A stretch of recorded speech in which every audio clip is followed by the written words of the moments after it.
हम आगे देखेंगे, नेक्स्ट हमारा प्रिपरेशन है हेलोएरीन का, कि देखो पहला हमारा था जिससे कि न्यूक्लियर डेरिवेटिव हमें कंपाउंड मिला था कि रिंग में सब्स्टिट्यूशन हुआ था। अब हम साइड चेन हेलोजिनेशन को देखेंगे, एकदम सिंपल है, सेम जो अभी हमने एलिफेटिक में देखे थे, हेलो एल्केन्स की प्रिपरेशन में देखे थे ना, सेम ऐसे ही साइड चेन हेलोजिनेशन है। देखो देख सकते हो कि टोल्यूइन है, बेंजीन के ऊपर मिथाइल ग्रुप है, ठीक है।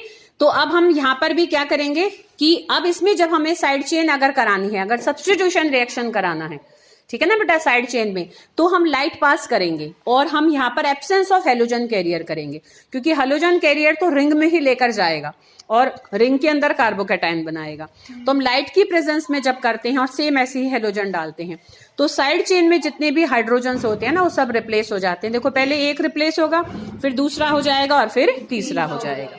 क्लियर बेटा, सिंपल। नेक्स्ट देखो दो रिएक्शन है, सेंडमेयर एंड गेटरमैन रिएक्शन, बहुत है सिंपल एकदम ये रिएक्शन, दोनों ही सेम है, बस सिर्फ और सिर्फ कैटलिस्ट का फर्क है।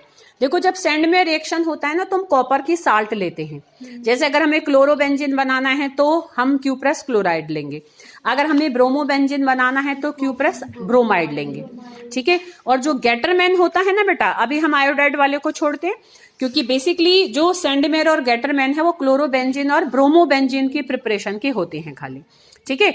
तो अगर कॉपर का साल्ट लेंगे हम, सेम उसका हलोजन वाला, अगर हमें क्लोराइड बनाना है तो क्यूप्रस क्लोराइड, ब्रोमाइड बनाना है तो क्यूप्रस ब्रोमाइड, और अगर हम गेटरमैन रिएक्शन करते हैं तो हम खाली कॉपर को कैटलिस्ट डालते हैं, कोई उसका साल्ट नहीं यूज करते, ठीक है। जब हम पहला करते हैं तो क्वांटिटी ज्यादा मिलती है पर क्वालिटी इतनी अच्छी नहीं होती, पर दूसरे से हमें क्वालिटी अच्छी मिलती है पर क्वांटिटी कम हो जाती है, बस इतना दोनों में फर्क होता है। रिएक्शन सेम है।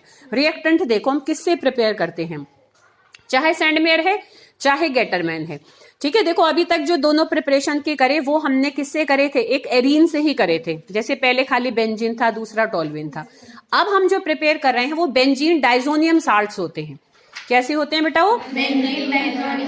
Benzene diazonium salt. देखो क्या होते हैं डाइजोनियम साल्ट, नीचे लिखा हुआ है ना डाइजोनियम, ये इनका सिंपल एक जनरल फॉर्मूला होता है। बेंजीन के ऊपर ना N2 होता है, basically N triple bond N। Nitrogen की ध्यान से देखो तो 4 बॉन्ड हैं, तो जो 4 बॉन्ड हैं, जब भी नाइट्रोजन पे 4 बॉन्ड आती है तो बेटा या तो फोर्थ कोऑर्डिनेट होती है या फिर नाइट्रोजन पे पॉजिटिव चार्ज आता है, जैसे यहाँ पॉजिटिव चार्ज आ रहा है, ठीक है।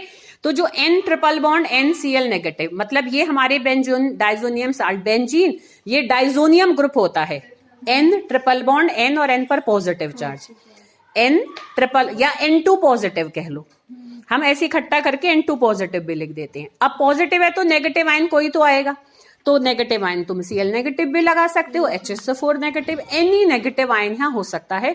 जनरली हम Cl नेगेटिव के ही डाइजोनियम साल्ट्स को लिखते हैं, पर नेगेटिव आयन यहाँ कोई भी यूनी पॉजिटिव आयन हो सकता है, ठीक है। तो ये बेंजीन डाइजोनियम साल्ट्स होते हैं, क्योंकि साल्ट है ना, पॉजिटिव और नेगेटिव आयन बन रहा है इसलिए, और बेंजीन का है डाइजोनियम ग्रुप है तो इसका पूरा नाम होता है बेंजीन डाइजोनियम साल्ट।